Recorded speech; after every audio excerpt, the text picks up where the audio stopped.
The middle tier of this three-tier application is a cluster of Node.js servers. Clusters in AMP and Brooklyn have special behaviors, special effectors that allow you to act across all members of the cluster. We can see here replace member, resize, and resize by delta. I'm going to show resize in action by demonstrating the autoscaler policy. This autoscaler policy is configured to respond to the Node.js metrics read average sensor. So this is a sensor that's created in the blueprint and averages the number of requests per second over the last minute from each member server. When the average across the cluster is less than 50 requests per second over the last minute, the policy will scale the cluster down by removing members, and when it crosses 100, it will scale the cluster up. To demonstrate this policy, I will use a JMeter entity that's available from blueprints.cloudsoft.io that runs Apache JMeter against a configured endpoint. Now to do this, we're going to take the application endpoint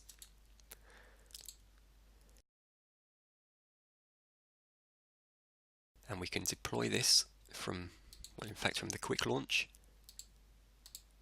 We have our Apache JMeter entity.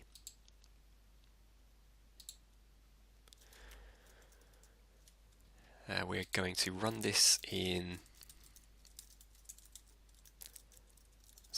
US West 1.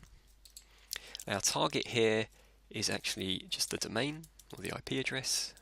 Port is 8000, and we want to trigger load on the API, so rather than just hitting the root, we're going to configure this path. So I'll deploy this. We can follow its progress in the App Inspector. And we'll wait for this to deploy.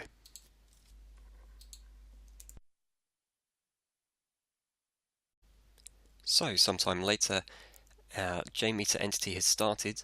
By default, it applies 100 requests per second to the target.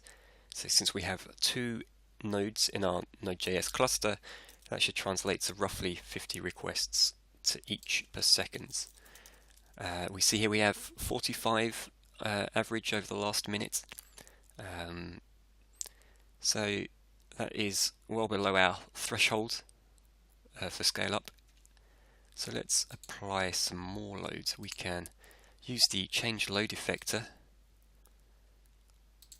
on the JMeter entity. Let's change the delay. So the requests per second, as described here, is roughly the thread count multiplied by the number of requests per second. So we can kick this off.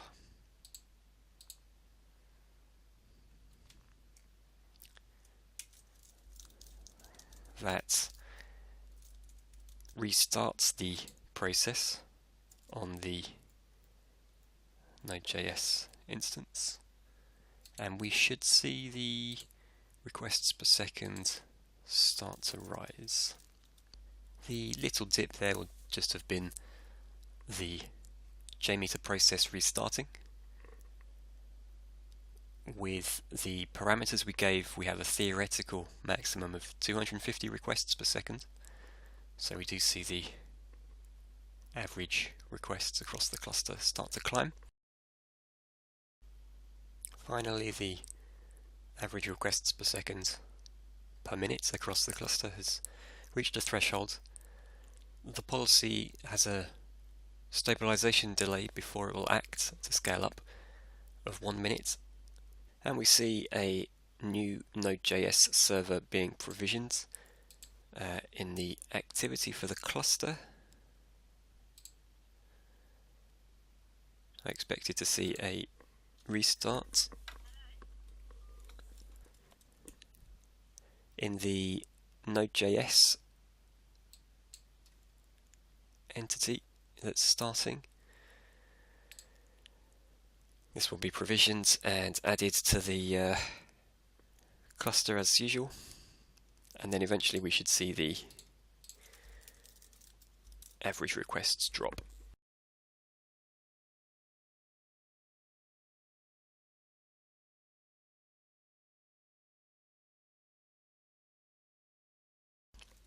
So our fourth node server has come online, and we can see that it is indeed accepting requests generated by JMeter. So now our cluster's at a fairly steady state. It's accepting close to the value mentioned before. The theoretical maximum load generated by JMeter at the moment is 250 requests per second. We're getting close to 240.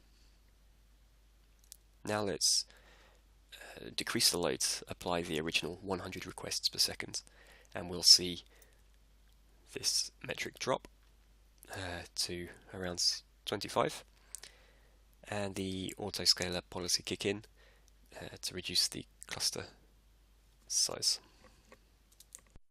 So if we view the cluster,